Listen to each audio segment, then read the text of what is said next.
जय श्री कृष्णा। जापान के टोक्यो शहर से प्रकाशित होने वाली अंतर्राष्ट्रीय एकमात्र पत्रिका हिंदी की गूंज की संस्थापिका रमा शर्मा जी का हार्दिक आभार प्रकट करती हूँ। इन्होंने पूरे विश्व में इसका परचम लहराने का बीड़ा उठा लिया हुआ है। आज मैं फिर एक कहानी आपके सामने लेकर आई हूँ। मेरी कहानी का शीर्षक है जानवर कौन। आज बंदर और बंदरिया के विवाह की वर्षगांठ थी। बंदरिया बहुत खुश थी। एक नजर उसने अपने परिवार पर डाली। 3 प्यारे प्यारे बच्चे, नाज उठाने वाला साथी, हर दुख सुख में साथ देने वाली बंदरों की टोली। पर फिर भी मन बहुत उदास है। सोचने लगी, काश मैं भी मनुष्य होती तो कितना अच्छा होता। आज केक काट कर सालगिरह मनाती, दोस्तों के साथ पार्टी करती। हाय, सच में कितना मजा आता। बंदर ने अपनी बंदरिया को देखकर तुरंत भांप लिया कि इसके दिमाग में जरूर कोई ख्याली पुलाव पक रहा है।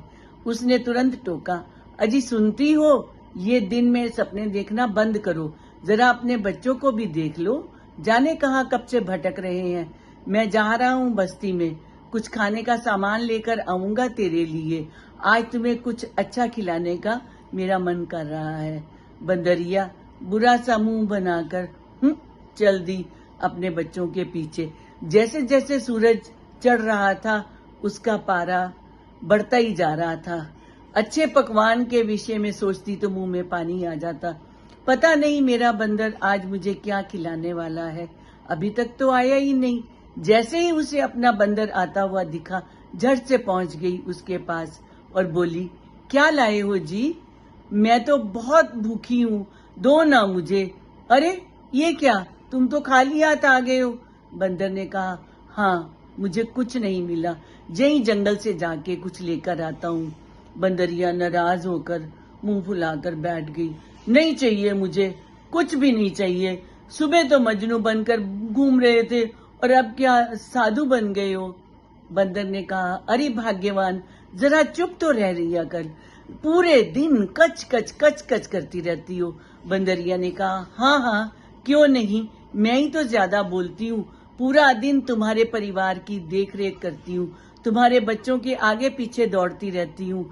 इसने उसकी टांग खींची, उसने उसका कान खींचा, सारे दिन इनके झगड़े सुलझाती रह जाती हूँ। बंदर ने कहा, अब बस भी कर, मुंह बंद करेगी तभी तो मैं कुछ बोलूंगा।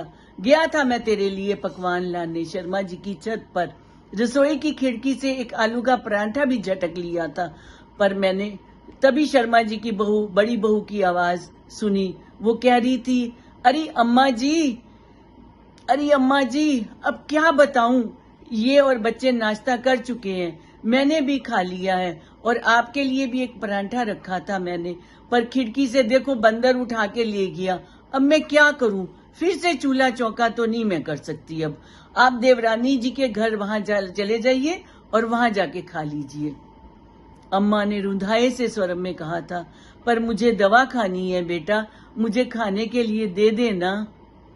बहू ने तुरंत पलट कर कहा, तो मैं क्या करूं अम्मा जी, वैसे भी आप शायद भूल गई हैं, आज से आपको वहीं खाना है।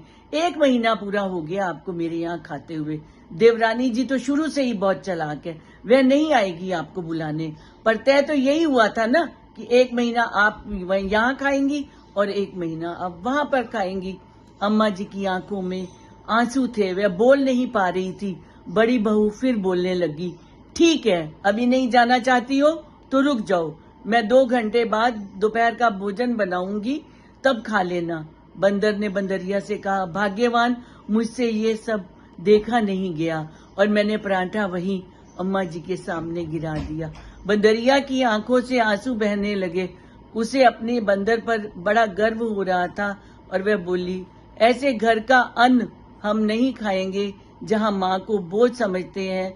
अच्छा हुआ जो हम इंसान नहीं हुए, हम जानवर ही ठीक हैं। धन्यवाद।